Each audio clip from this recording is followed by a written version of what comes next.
It's actually a very simple philosophy. We really want to focus on building culture. That's what we've been doing since inception in 2002. And it's a strong culture. It's a family type culture that brings people together essentially.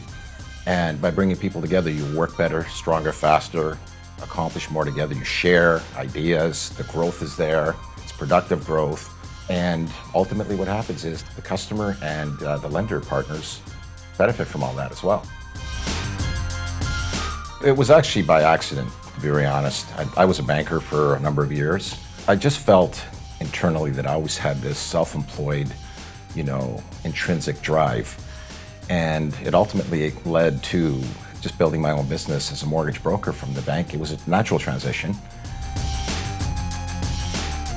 It's really about taking the time to understand the client's needs. In order to do that, it's not just about taking an application.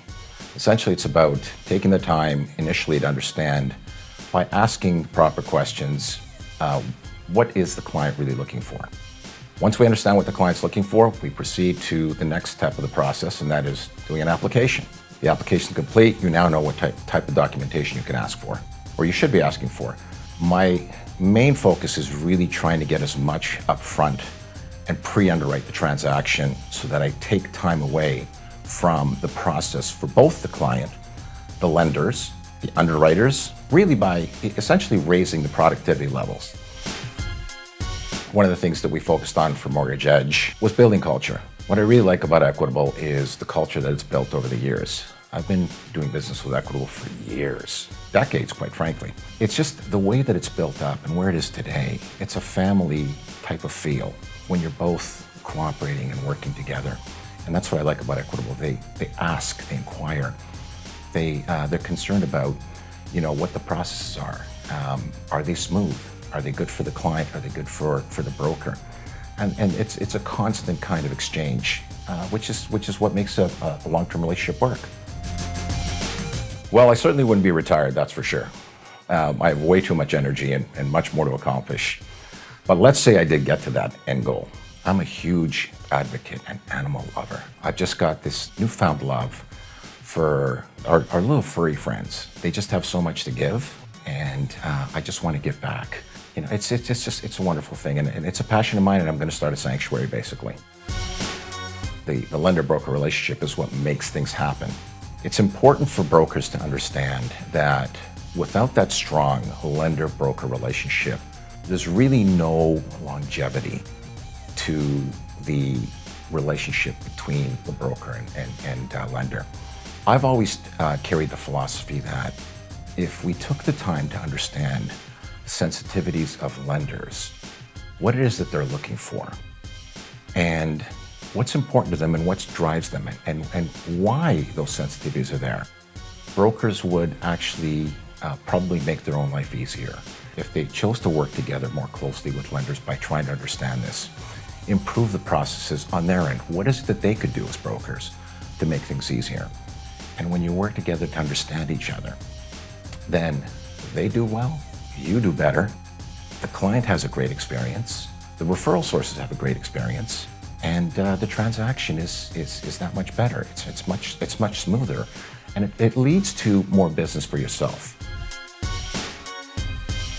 Usain Bolt, he's a phenomenal athlete, but stayed very grounded and continues to be.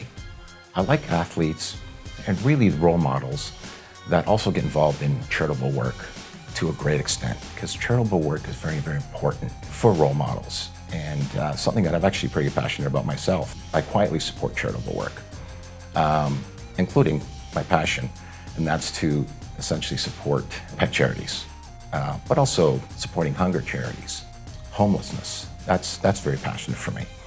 So there's really a myriad of influential people in all walks of life that too many to call.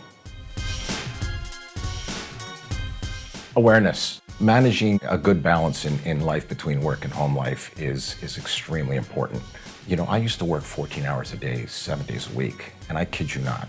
The one thing that I realized 7 years in, I was doing multiple transactions. At one point, I'd reached 618 transactions a year. And it was all about the work and just getting that deal done. And then one day, I just realized, I became aware of the path that I was going down that wasn't sustainable. So I decided that the best way to deal with this was build structure. Build structure, build process, which ultimately led into the building of the brokerage itself. And with the build of process and structure came the balance. I was able to go out and in the evenings and spend time with my three boys. I have three boys, with my lovely wife, Tina. It was important for me to build that relationship that had a lasting legacy and effect on these three boys. I woke up one morning and I realized that I didn't have that. You know, it was as though they were talking to me, but I wasn't listening. They were there, but I didn't see them. And then when I decided to change all that, my life became so much more fulfilling, but not only more fulfilling, but actually more profitable.